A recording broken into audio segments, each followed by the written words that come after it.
can the United States withdraw from the Gulf? I think at this point it would be extremely difficult to contemplate that, at least in the short term.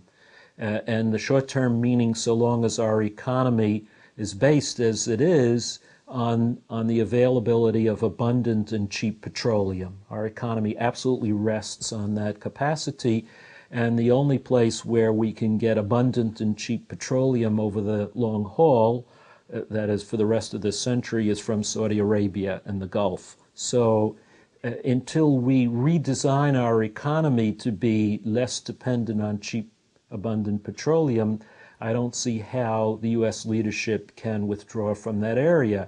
And I think what's not understood by Americans is how deeply ingrained that point of view is in American foreign policy. It's been overshadowed, it was overshadowed by the Cold War.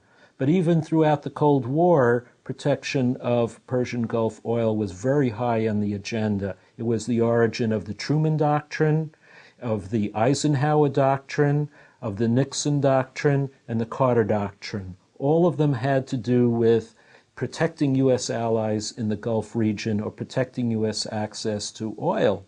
And since the Persian Gulf War, we've only re-emphasized that position, expanded our military capability through a massive expansion of the American presence in the Gulf over the past 5 years. So I find it very hard for any American leadership to turn around on this issue and to begin pulling out of the Gulf, not without re-engineering our economy.